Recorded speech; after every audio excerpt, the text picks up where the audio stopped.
Twitter has put in the classic poison pill defense, a shareholder rights plan that will dilute Twitter stock. Good evening, ladies and gentlemen. This is another declaration of truth from your host, Terry A. Hurlbut.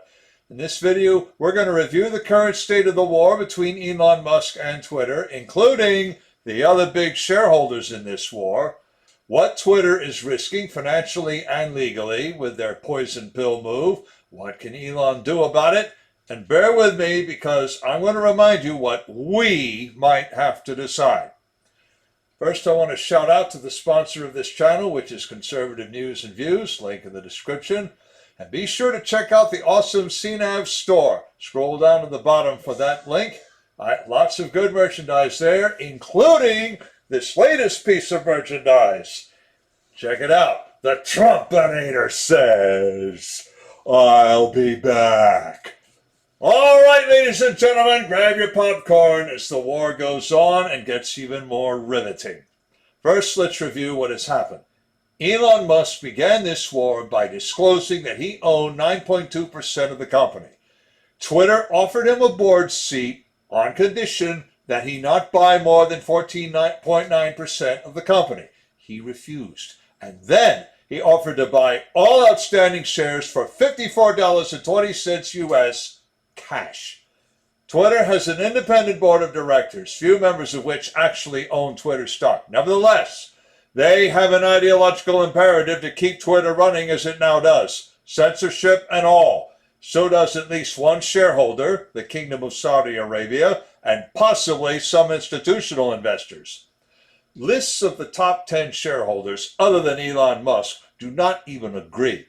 I have found 3 of them from CNN, Market Screener, and Yahoo Finance. From these and other sources, I've put together this best list of stakeholders, other than Elon Musk, in rough order of decreasing stake.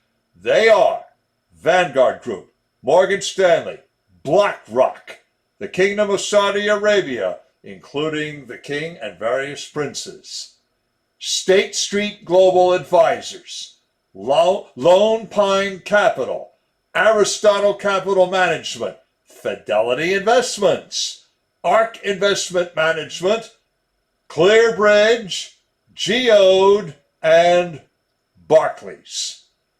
Now that's a top 12 list, not a top 10. That reflects everything consistent across the list from the 3 sources that I have.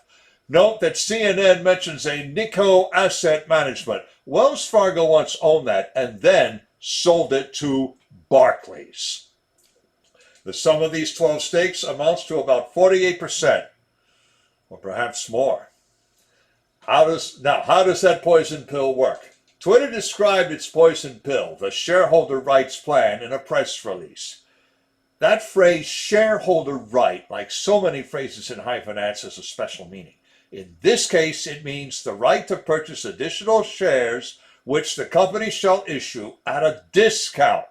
Whenever any individual company or other entity, it's another special meaning word, acquires 15% or more of the company, every other shareholder of record has the right to buy more shares of common stock at 50% off the market price. So Elon Musk would have to pay full price. Everyone else would pay half price if they want to pony up for more shares. As the press release says, this poison pill defense is a classic. But Twitter says another thing about its poison pill that strains credulity.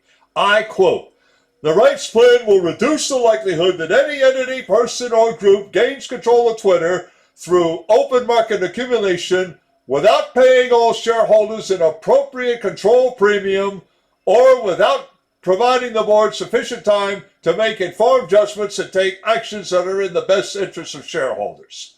Unquote Twitter. Now, I'm going to put that in words of mostly one syllable, and I'm not sure I can expect you to believe it. Twitter's board just accused Elon Musk of trying to, A, buy out the company on the cheap, and B, rush the board into a hasty decision. Neither thing is true. Twitter closed before the Good Friday holiday at $45.08 per share. Even its after-hours price does not come near the $54.20 Elon is willing to pay. and rushing the board far from it.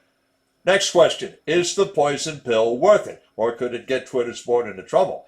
CNN quotes Mr. Dan Ives at Wedbush Securities as saying, 1. Elon Musk surely knew a poison pill was coming, and 2.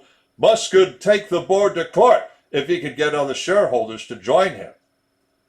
Now, if Musk tried to gather proxies to force a shareholder vote, he might not win. I estimate, again, that the top 12 non-Musk stakeholders already have 48% of the company.